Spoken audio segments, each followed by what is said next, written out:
Welcome to all you Taurians out there. This is your monthly horoscope for Taurus for September 2022.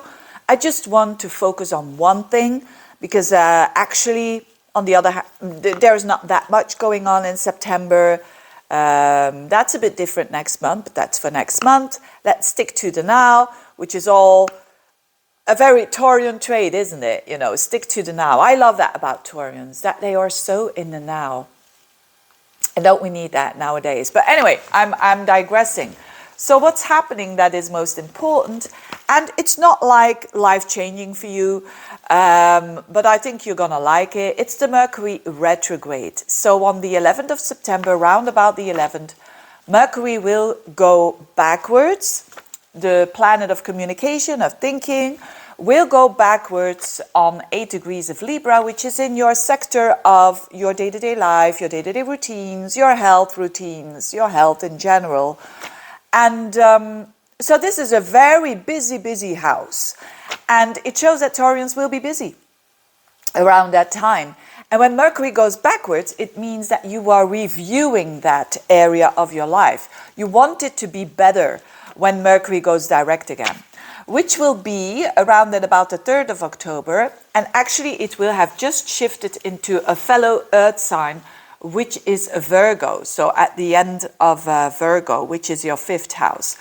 So the Mercury retrograde goes on in 2 areas of life. First of all, it's a bit more towards your day-to-day life, your connections. And at the end of the month, you could say when the retrograde starts in Virgo, which is, I'm going to tell you when that is exactly.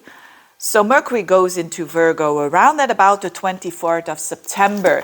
You will feel that that retrograde is a bit less about your day-to-day routines, less about your health, but more around how you are having fun, how you feel lovable and feel loved and can express your heart. So therefore it's the house of children, it's the house of romance, and so on. And that energy, so around the 3rd of October, goes direct again in the at the very end of your 5th house and then the 6th house. Actually, what does it mean in real English? It simply means that you have an opportunity, dear Taurians, to change your routines for the better.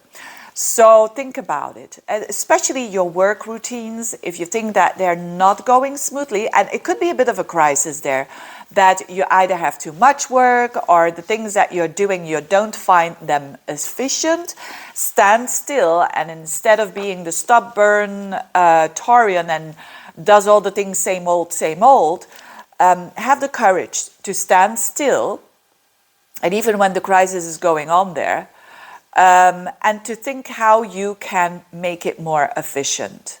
If you spend a couple of hours or maybe days on that, it seems a slowing down, and it seems a going backwards, but in the long run, it's going to benefit you.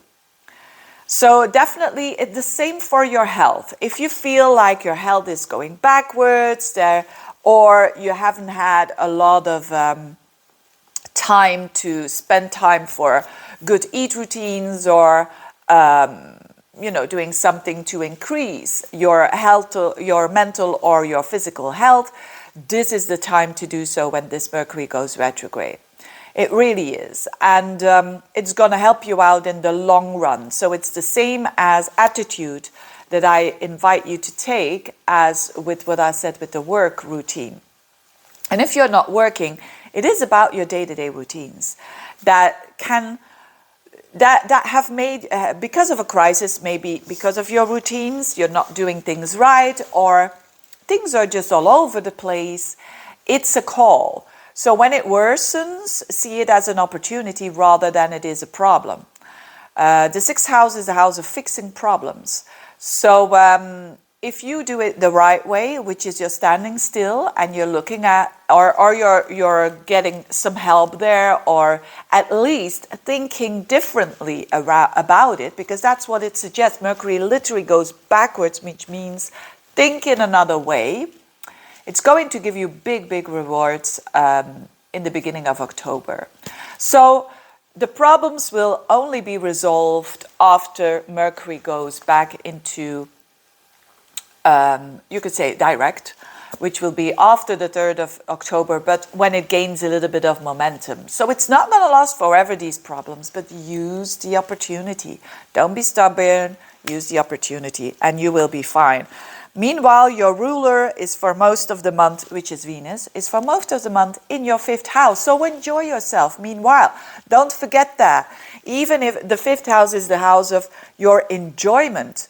So if you enjoy having a nice cup of coffee, if you enjoy having a nice meal, going in a restaurant, going to the movies, going to a party, whatever it is that you love to do, keep on doing that. Don't forget that, because it's going to be a bit difficult with all that stuff going on in your 6th house. Having said that, wish you all the best. See you next month. Bye-bye.